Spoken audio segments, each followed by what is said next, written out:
It's my pleasure to introduce Suze today. I know Suze really well. She's probably a little bit worried that I might say something, but I'm going to try to be nice. Suze worked with me as my assistant for 2 years, 3 years, something like that. She initially did a field study in South Africa, and working with street children and NGOs that dealt with some of the difficult challenges that children have growing up in townships of South Africa.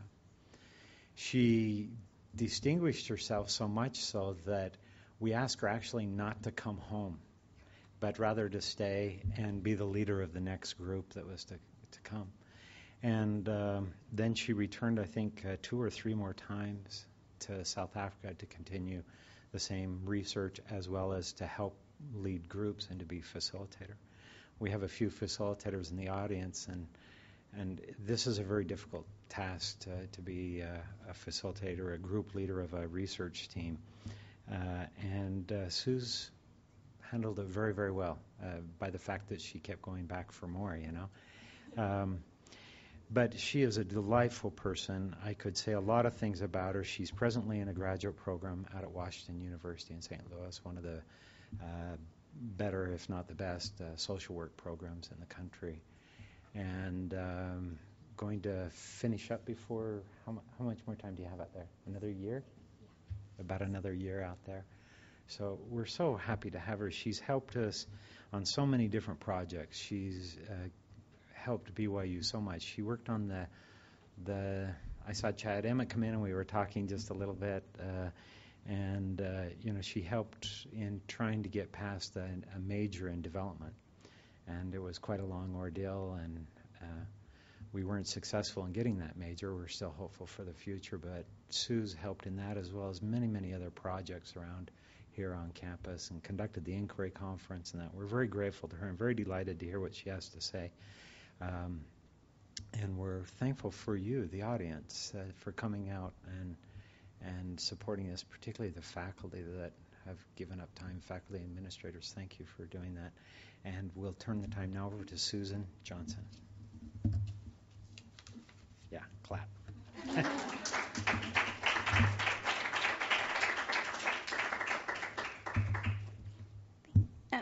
Thank you, Ashley and Dave. What Dave didn't tell you is the way that I distinguished myself in South Africa was I lost my plane ticket. I couldn't get home. So BYU had to hire me. But no, it was a wonderful experience. Okay, I'm a little more nervous than I thought I was going to be, so bear with me. And I made a poor choice this morning. I decided to go running, and the weather's a little colder here than it is in St. Louis, and my lungs are a little sensitive, so I kind of have this little cough that I developed. Okay, I'm just going to share with you a little bit about my experience and then share with you what I felt like it has led me to in my life and is continuing to lead me to. Like Dave mentioned, in the spring of 2000, I boarded a plane and I flew to South Africa. I had been international before, but I'd never been to Africa. And I started working at an organization in East London, South Africa. The name of the organization was Untitled, and it was a half-day shelter for street children. The shelter was located in a church in East London, St. Saviour's Church, this big hall. It's kind of falling apart in a lot of ways, but it's a good place to meet. The children would arrive about 8 o'clock in the morning, and then they'd leave around 2. And while they were there, they would receive breakfast and lunch, and then we would attempt to teach them English lessons and math and spelling, and every once in a while have a recreational activity. Some of my primary responsibilities, which were constantly in flux, consisted of organizing recreational activities and leading them, which was a challenge because these were adolescents, mostly male, and most of them spoke a different language than I did. But it was a wonderful experience. The organization, Tumbulicha, had a lot of extra challenges, and after I'd been there for about 5 months. It closed down, which was, looking back, a very valuable experience in itself to watch a nonprofit struggle to get going, struggle on a grassroots level to get going, and then end up not being successful, but being able to take away from that reasons why it wasn't successful, and to learn and grow from that was really powerful. I was able to have kind of the first experience that I'd ever had in my life of being a part of something, but also being very different from that entity. I don't know if that makes any sense, but I learned the power of participant observation while I was there, being very much ingrained in the nonprofit, but realizing that I was American and I was female and I had little knowledge about development and street children at that time. So that's kind of an interesting position to be in. You're fully integrated, but you're not necessarily prepared or qualified. But it was a really, really wonderful opportunity. So while I was there, I started gathering information, and I gathered information about street children and about the organization. So I read existing literature that had been written on street children. These came mainly from journals and books. But I also went to the local newspaper and went and looked in their archives and read some of the newspaper articles that have been written on street children and some other organizations that had worked with street children in East London. Then I started to interview members of the staff and interview children. And then I also had the opportunity to talk to some other social service workers in the area. And then, like I said, I was able to observe every day the behavior of these children and also how the staff interacted with them. So I took all the information when I got home and I compiled it together, and I wrote my first research paper, and I fell in love. Not necessarily with my writing, but with the experience. I had no idea that research could be so interesting and fascinating and growth promoting. It was an arduous experience. I mean, it was challenging for me, and I was young. You know, I'd never really been challenged like that academically before. So it was a really, really good opportunity. Okay, so then in summer 2001, I decided that it would be a great opportunity to go back. So this time I worked with an organization called Isaiah 58, and it's a children's home for children who primarily have been abandoned or social workers have found on the streets and brought them to the organization, or just children from like abused and neglected backgrounds. And while I was there, I worked on, I kind of just helped out at the agency. And another student and I worked there together. And we decided that we really need to do something productive. So we met with the staff and said, after we'd been there for a little while, we really want to contribute something. They said, well, could you help us organize a library? And I'm like, what? I came all the way down to South Africa and organize a library? I don't even know how to organize a library. But we were like, sure. So we said we'd go ahead and help out with that. So that was a really interesting experience. We went and researched the different library systems. We chose the Dewey Decimal System because we felt like it was the most simple and the most sustainable. We could teach the children about it. So we organized the library and never thought I would be doing that. But once again, I started observing and keeping notes every day of what I observed because although we were working with the library, we had the opportunity to interact with the staff and the children, every day. And I started kind of looking at the challenges that the organization faced in the community that they were located in, and things, financial challenges that they had, staff challenges that they had. So although I was working on this project, I once again just started drawing these conclusions in my head and writing them down. So when I came back, I once again compiled all my thoughts, and I wrote another paper, just this case study on the library project and what I learned about the organization through the library project. I also, just on a side note, I also learned a lot about street children there too, because some of the kids that I had worked with the previous year were then in that environment. I was able to watch how children really change from living on the street where there's not a lot of stability and security to being in an environment where they were able to predict certain things around them, and how that really changed their behavior. It was pretty fascinating.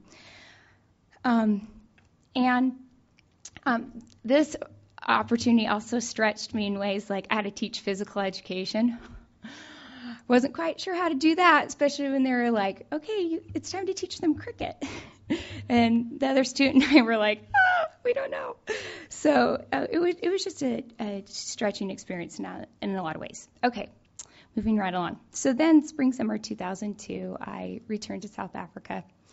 And this time I worked for an organization called Small Projects Foundation. And I did something a little different with this organization than I had done the previous years. There had been this project that had been done probably about a year before I came.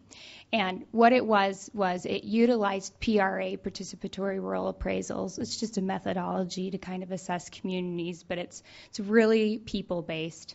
So I was able to read about this project that had been done a year before. And it's a really cool project. They use storytelling as kind of a means to assess the needs of the community. So people would come and tell stories, and they'd write them down. And then they would also video record these people, and then they'd bring them back and show them on the TV, them giving their stories, and people's reactions were. It was interesting to interview people who had been there, and they told me about their reactions. People had never seen themselves on TV before. But anyway, that's not really the point. The point is that they were able to draw and glean from these stories that these people were telling different themes in the community.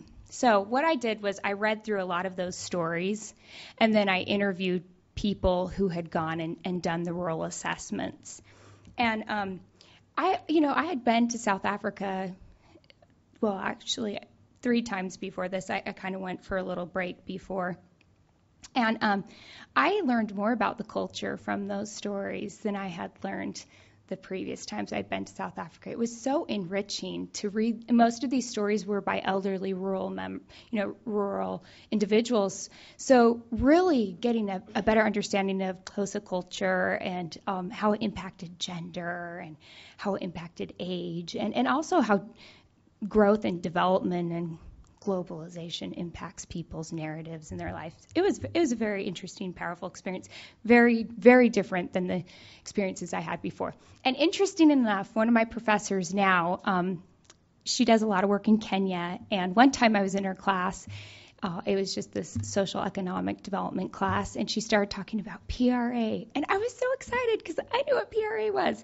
So we ended up having a really great conversation after class about PRA. Okay. So just to kind of tie in what I felt like my experiences in South Africa have done for me, while I was an undergraduate, it helped me to interact with peers who had similar interests than I, and also dissimilar. I mean, it attracted me to people who were very different than myself. But I learned from these peers. They inspired me. I felt like they pushed me. They shared their ideas with me, and I've built relationships with them, and I'm still in contact with those people that I either spent time with in Africa or who I met through the Kennedy Center. Also, it was a really unique opportunity to work closely with faculty, and I have to say that that's something that I really, really have valued looking back. I was able to be mentored by faculty who I don't think I would have naturally gotten that in the classroom environment. Maybe it's my own personality because I am a little more reserved. I know that is true. But it was really nice for me to be able to interact with faculty closely and to feel like they took interest in me and my ideas and supported me. They gave me encouragement. They also pushed me academically as well to kind of, reach beyond what you would typically do in a normal classroom. It also gave me a sense of being a part of something greater than yourself. I mean, that's a wonderful experience to be involved in something that it is much more broad and intelligent and faster moving than yourself, and to be able to be a part of those meaningful endeavors really shapes you as a person. Also, I was involved in more extracurricular activities because of my interest in these international issues. So I participated in things like the Hunger Banquet, and as a result, this last year we had a Hunger Banquet at the George Warren Brown School of Social Work. It was the very first one. We only raised $500. I know that's not a lot compared to what BYU does, but we contributed it all, 100% of it to Oxfam, and it's going to be an annual event. The dean really took a lot of interest in it, and so we're really, really, really excited about that. And a lot of that was just because of my experience with BYU. And I certainly wasn't the one who organized and all, but I was able to provide the idea. That was kind of exciting. But there were some students who really, really caught fire and were amazing and did a lot of things to make that happen. So that's how it helped me as an undergraduate. Then I worked for a while in between my undergraduate and my graduate experience. One thing that I did was an AmeriCorps experience. And I think I became interested in civic engagement when I was in Africa, and how being active part of your community is really important. So I felt like if that was something that I gained in South Africa, then maybe I should try that out in my own community. So I was an AmeriCorps Promise Fellow for a year, and I worked with the health department here in Utah County in the United Way. So that was a really great opportunity to look at how local nonprofits work and then how they build partnerships with government agencies and also the private sector. And it was just fun because I got to work with little babies. So I was a coordinator for a program for first-time parents. Okay, and finally, I think what spending time in Africa did for me was it gave me a broader idea of what I wanted to do in my life. And it really got me interested in research. And if you would have asked me, like, when I graduated from high school, I probably would have been surprised that I was getting a master's degree. And I probably would have been surprised that I was interested in research. But those are things I really gleaned. So I'm going to kind of talk about the practical side of what things in South Africa helped me to achieve as a graduate student, and then the research side. First of all, even applying to the program, I think my international experience set me apart from other students, and that's something that's been really fun to share in classrooms. It's a very big social work school. There's about 380 students combined both years who go to school there, and it is a leader in a lot of different sorts of research. So it's fun to be a part of that and to see what faculty are doing there. My concentration, I focused on social and economic development, and that's something I don't think I would have done either without being exposed to international things. Okay, so when I first, went to George Warren Brown School, GWB, I'm just going to refer to it as GWB. I got an email like the first month I was there, and the email said, we're looking for students who have experience in South Africa. And I almost fell out of my chair. I was like, what? This is so exciting. So I emailed the contact person. I said, well, I'm not from South Africa, but I've had a little bit of experience there, and I'm really interested in what you're doing. And she said, well, go and talk to this person. So I called this man. I didn't know who he was, but he was a professor in the architecture school. And he said, well, I'm looking to put together kind of a group of faculty and graduate students who have experience in South Africa, because my students are working on a project right now, and they're going to enter this national competition. And what the project is, they have to design a recreational facility for a rural community in South Africa that deals with gender issues, adolescence, and HIV education. I was like, I love all of those. So he said, would you be willing to be a part of this group? And I'm like, well, I'm just a little graduate student, but sure. So yeah, I got to be on this team with like 2 other professors, and then there's a professor from the medical school and a South African from the architecture school, and then me, and then I think like an architect too. I can't really remember. But so those 4, or is that 5, whatever, and me. And so what we did was we met with these students and a couple of times, and we got to watch them start from the very beginning. And these are like really interesting amazing things that they were talking about. They were considering culture and how it impacts structures and the environment. It was just so great to be in like a multidisciplinary sort of environment like that. So, and then we got to share with them, well, this could work because of this, but this might be a challenge because of that. And I mean, they had like maps on the walls that looked at the geography and the weather patterns and the wind patterns, and they were talking about culture. It was what, in my mind, development should be. It was beautiful. So I got to do that the first semester that I was there. That was very fun. And then I started looking for an internship experience. So I knew I was very interested in adolescents from backgrounds that were disadvantaged. So I ended up working at this emergency shelter. And the emergency shelter provides care for adolescents who are in kind of transition or crisis. So transition would be an adolescent who's in the care of the state, who is has just been removed from their home and is going to be placed in residential care, or maybe is just transitioning between residential care facilities, or children who are still in the custody of their parents and their families experiencing some sort of crisis. They can't be at home anymore. So it's a really high energy place. Well, my experience with the street children really prepared me for that because it was intense. And the organization had so many problems. Missouri's just had a lot of cuts for runaway homeless youth. And so, I mean, they were dealing with funding issues, and they were understaffed. We were doing therapist positions that I didn't really feel trained to do, but once again, remind me of South Africa.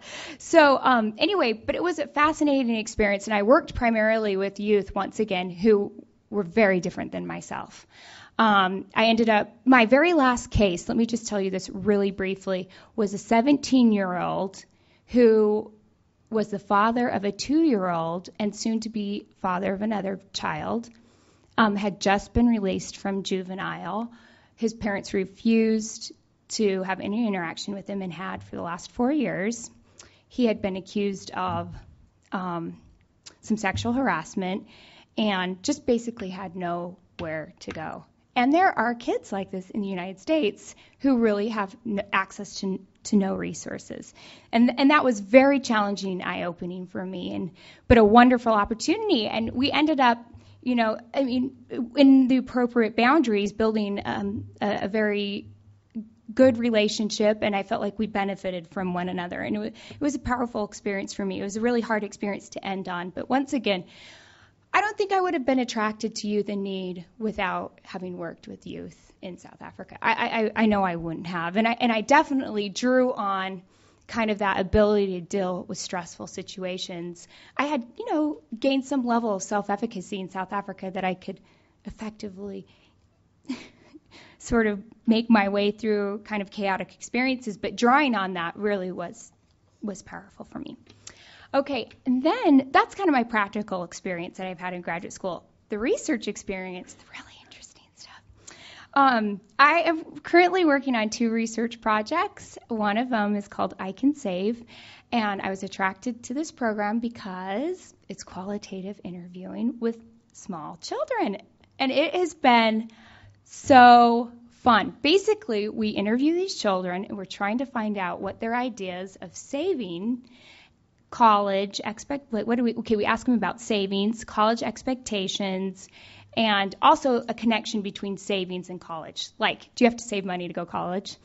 And these are kids who are all from very low-income families, and once again, most of them have different backgrounds than myself. It has been such a wonderful experience to draw on my qualitative interviewing skills. Really, a lot of the other interviewers had never had opportunities to interview people before, but this was something that I had found that I really, really enjoyed.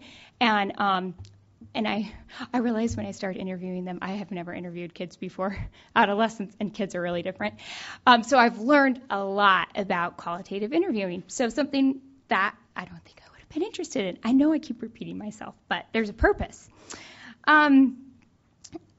Then I'm working on this other project with a professor who's looking at how welfare reform has impacted elderly immigrants.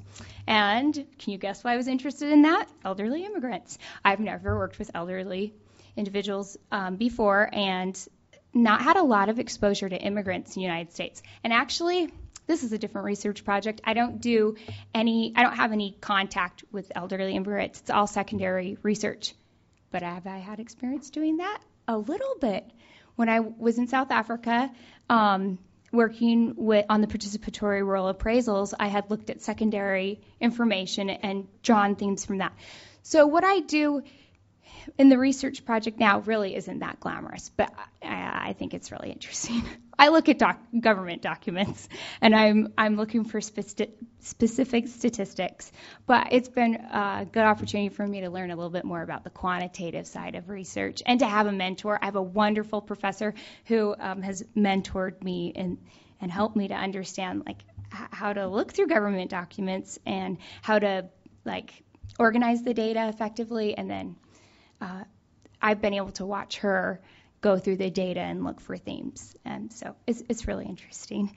And then finally, I decided that I would do the research specialization at school. So that just means that I decided I would write another research paper. And there are only 4 students who are doing it out of 200 second-year students. So it's really great. I mean, we get to be with we get to have one-on-one relationships with these faculties, and faculty members, and they get to help us kind of structure what we're going to what we're going to research. And I think I haven't really decided on my research question yet. I have some ideas, but it's going to be with definitely with adolescents and probably child labor. So looking at labor and adolescents. Anyway, so kind of to draw this all together, I was trying to think of really what are the themes, what have my experiences really done for me. And, it's not really what they've done for me. That doesn't really matter to any of you.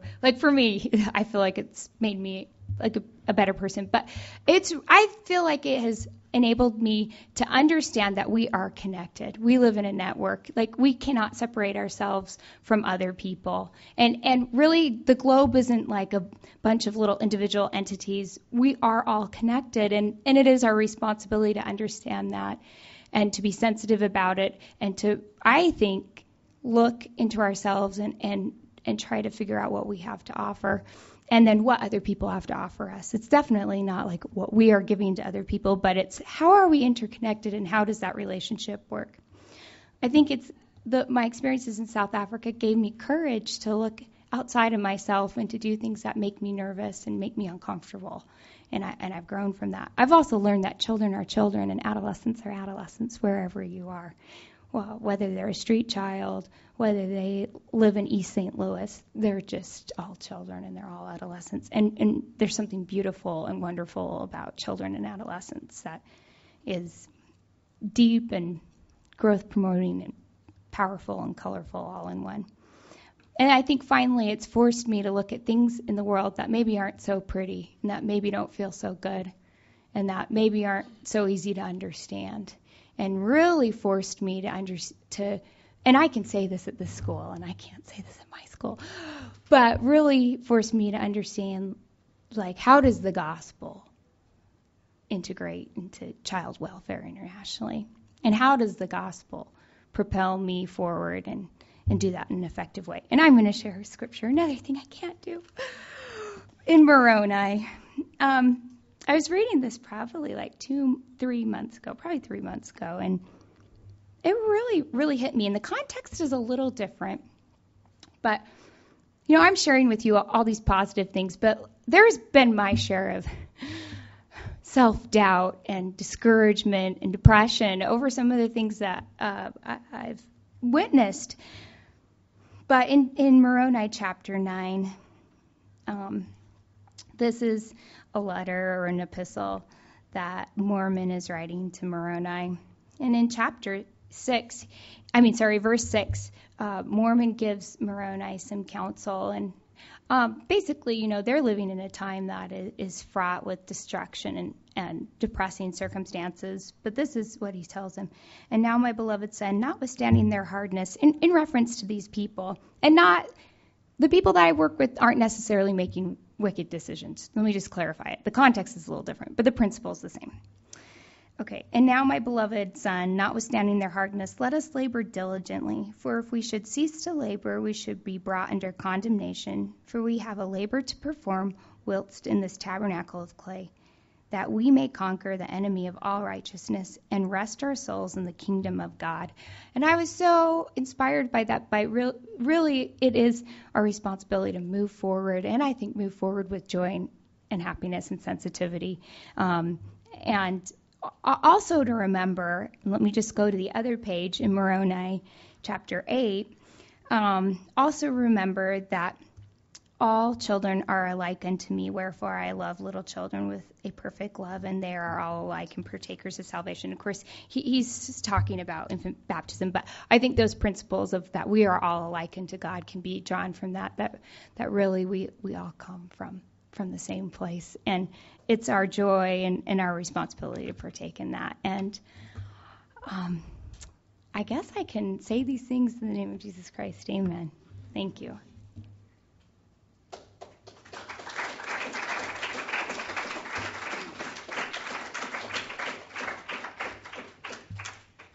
Now we're going to have some Q&A here, but I want to, maybe if I can ask first couple of questions or clarification.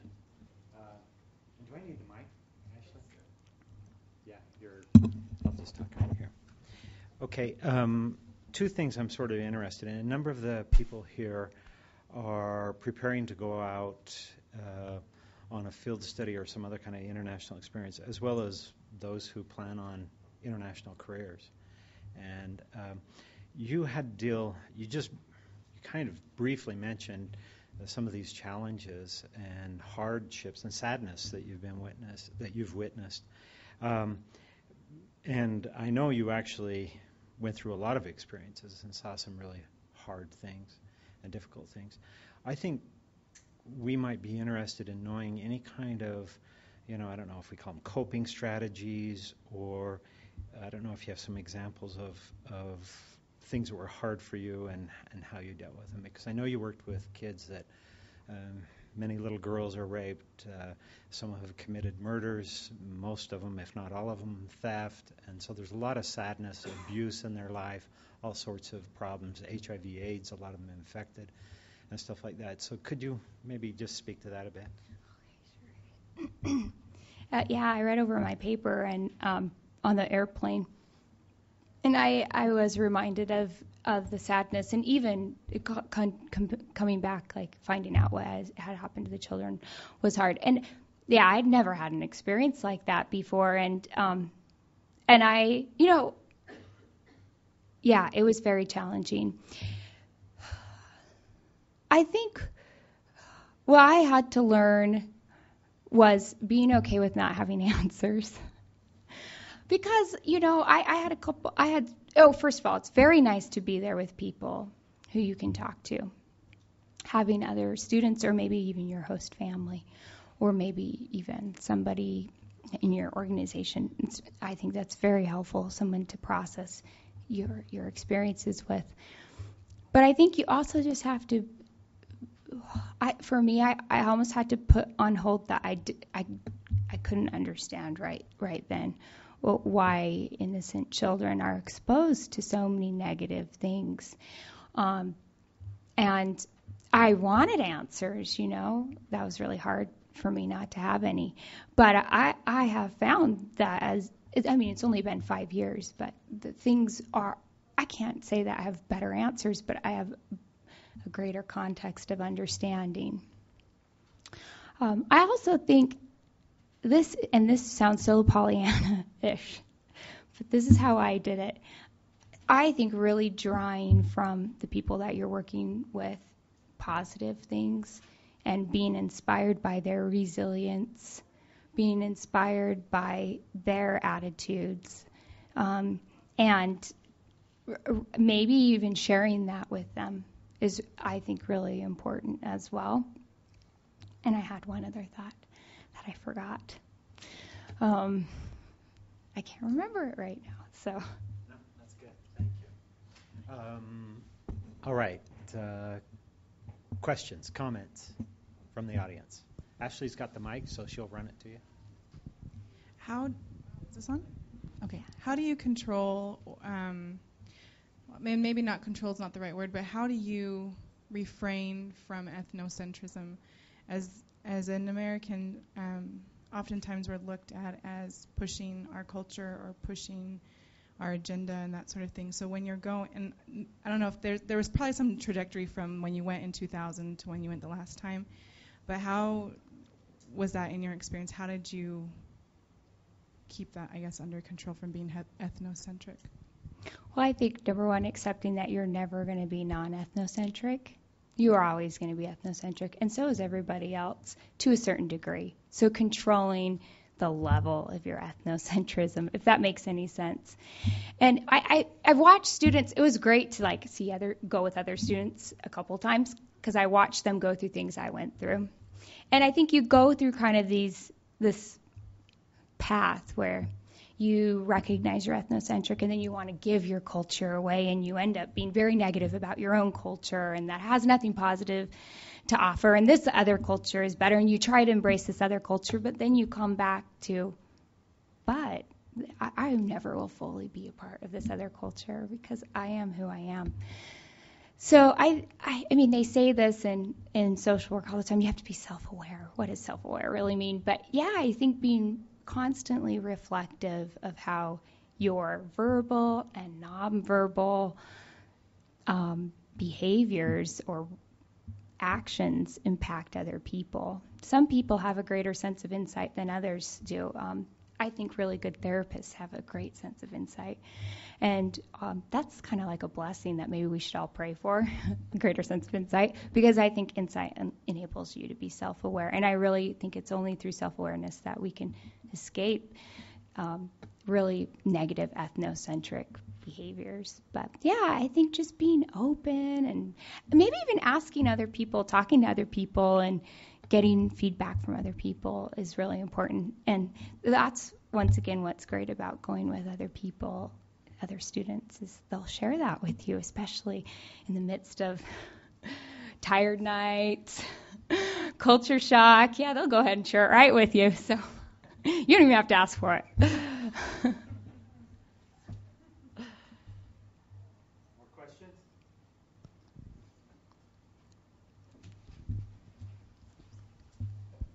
Just following up on her question. Oh, okay. How do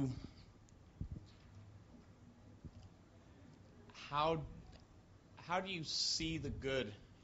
You know, sometimes when we come from a culture that we're used to, what's the best way to be able to find the good, and sometimes even the better that exists in other places as compared to what you are familiar with? Was it very hard for you to, particularly in the circumstances you were in, where there was so much despair, you were working with challenged populations, and so were you able to see beyond that, to see some of the good things that were going on, and were there things you learned, positive things that you learned in the people that you worked with, no matter what income level they were in there, that helped you to better, not necessarily better appreciate, because sometimes that just means, oh, I really like what I have here because of all the bad things that are there. But were there things there that you felt you learned that improved what you did, or that allowed you to see better what we could improve on here? Does that make sense? Yeah, sure. I think that is the balance that you find, that you need to find. You need to be honest and critical in the environment that you're in, and not, I've erred on the side of accepting everything because it's culturally different, and I think that's not good. There are some things in other cultures that aren't right, and so there's things in our culture that aren't right. So being really critical constructively about that.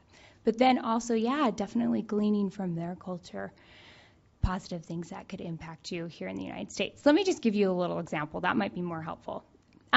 except for I'm going to share an example. I'm going to go back to this boy that I was telling you about. I'll call him Eric.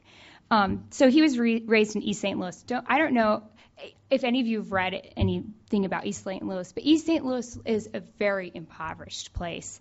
And a lot of it has to do with industry, that there's just a lot of industrial plants that have gone out of business, and it's just an impoverished place. So this kid, when I was doing this mental health assessment, you have to ask if they're suicidal or if they're homicidal. And he shared with me when I asked him if he was homicidal that he had been homicidal at one point. I had never had anyone say that to me before. And he shared with me the experience where when he was 13 and he had a gun and he almost shot somebody, but something stopped him from shooting this person. This adolescent had a totally different culture than I did. He was from a totally different place. Like, it could be considered a different country almost.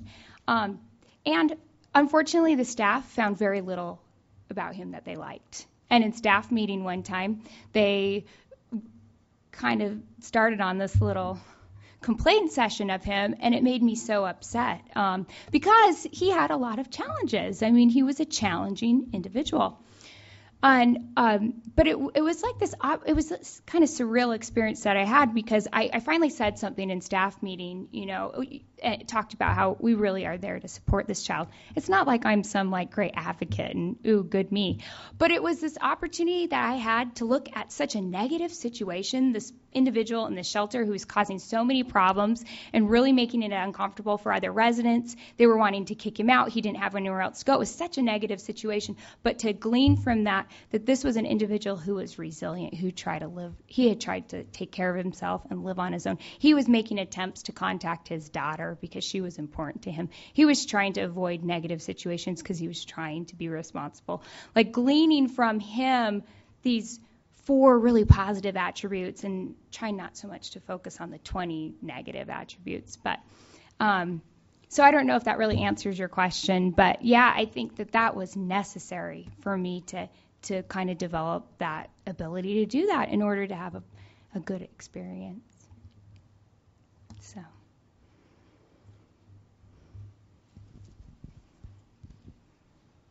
My question is, when you mentioned your work in South Africa, where you were working with an NGO, and they asked you to start a library, but when you approached them, which of your social or interpersonal skills did you find most effective in approaching another culture with pursuing your own agenda? Or does that make sense? Trying to find work or help them, which skills would you find were most effective in doing that? I don't know, because I'm kind of a quirky person. Sometimes my interpersonal skills could be a little improved on. I think that, like, approaching people, like, initially with an openness to sincerely do what they need, even if it's glamorous or not to you, is really important. Like, being willing to, okay, like, maybe I didn't want to do a library project, but it was a vehicle into understanding the structure of the nonprofit that I probably wouldn't have been able to access any other way. So really, like, being open to what the organization offers and then initially doing that, and then being assertive enough and showing enough initiative to offer your own suggestions. Most nonprofits I found are really understaffed, and they are open to people who are willing to say, hey, I've been working on this project, but I'd really, really like to teach a Spanish class. And actually, that's what the student who was with me, she ended up teaching a Spanish class, and the kids loved it. They loved the Spanish class. But she was the one who came up with that, and they were, like, so open to that. They were great, yeah. And then she ended up teaching a Latin dancing class. Yeah, it expanded, like, this whole other sort of opportunity for her. So, like, initially doing what they ask of you, like, sincerely, but then having initiative to offer your own suggestions and what you would like to do as well. My experience has been people are pretty open to that. A lot of us here have gone internationally cross-culturally, and I found that a lot of the students that do that are kind of self-selecting, embracing those kind of eye-opening or world-expanding experiences. Do you have any insights on how people who aren't self-selecting to do that how we can help them open their eyes also in a non-judgmental, really constructive way. That's a really great question, because I go to this school that the students I go to school with are amazing students. They have done phenomenal things in their communities and are brilliant and bright. I feel very pushed by them. But an international student made a comment to me like a couple weeks ago, and she basically, we're in our second year. She said to me, I haven't really made very many American friends. The American students aren't as friendly to us. And I was like, what? But naturally, I'm interested in being her friend. And it's not like, once again, I don't want to like toot my own horn or anything. It's just that's what one of my hobbies is. So for somebody else, maybe some other thing's their hobby, but this is kind of my hobby, so I'm interested in it. But I think that international experience should be required. But that's I think that most people, like, given exposure, like, it changes them, and me, it changed me. I went to Jerusalem. I went on the Jerusalem study abroad, and that's what I went because my dad went, and I thought it would be a good experience. I didn't have any really interest in, let me go live in another culture. And then when I was there, I was like, wow. And I wanted to be more integrated in the culture, but because of the political situation, we couldn't be. So, like, I think most people, given the opportunity, they embrace it. So I think it should be required. Or, also, I think there are certain levels of international experience, maybe encouraging people to get involved with people in their community who are from different countries, that's really a wonderful experience as well. Like, my friends from Kazakhstan, I probably will never have the opportunity, well, maybe hopefully someday, but to go to Kazakhstan. But I've learned about Kazakhstan because she's my friend at school, So I think encouraging people, maybe this is the other thing too. I went to this party that these two professors that I'm working with put on, and they had all these people from the community there who were from different countries. They had students, they had professionals. And what did we do? We just went and met people and talked, and from all incomes, from all interests. That's a beautiful thing, having forums where people can come together and talk, and kind of forcing people to, because when you go to those, then you can find somebody who looks like you and you just talk to them the whole time. Not allowing them to do that, branch out. So sort of to end on, if I could, I'm curious if when you went to graduate school, if others found your experiences, like if you found others that had done similar things that you had done, or if even if, like, your professors or fellow classmates in that found your experiences particularly unique or interesting or helpful in your graduate program. I guess I'm looking for how it affected your graduate. Okay, yeah. Okay, that's a really good question. I'll try to be as brief. Yes. One of my really good friends did Peace Corps in Africa, and I found that the other students who had experience in Africa, I just naturally felt an affinity for. And even like this week, I have this professor, he's from India, and there's another BYU student who's getting his PhD at GWB, and there's only 10 PhD students, so the professors know them really well. Anyway, I was talking to this professor, and he found out that I had some international experience, and he found out I was from BYU, and then he was like, wait, do you know Ben? And I'm like, yeah, we're good friends. He's like, well, what is this? What is this BYU thing, international thing? And he was very curious, does BYU promote international experiences? Because these two students that he knew from BYU had both had this international experience. So it's hard. It's been a hard balance for me. I feel a little bit uncomfortable sharing, my experiences, in not wanting to appear that I think that I'm more enlightened or whatever, or like that. I don't want to appear that way, but actually faculty have been very interested once they found out. So I tried to work with them and in a way that I felt like was embracing the most humble and the best approach in that. But I think, people find it very interesting. And just finally, just in closing, I just want to say my friend who did her Peace Corps in Africa, she actually came up to me Wednesday, and we were talking about I actually told her I was going to come and do this, and she's like, you know what you should share with them? You should talk about how when you go to a different culture, it strips you of everything that's familiar. If you really get engrossed, and it forces you to really reflect on your core. And I couldn't agree more with her on that. It does. It strips you of everything, and then you can really reflect on who you are. And if you don't like what you are, or if you do like what you are, you can work on that. And it's a beautiful experience. So thank you.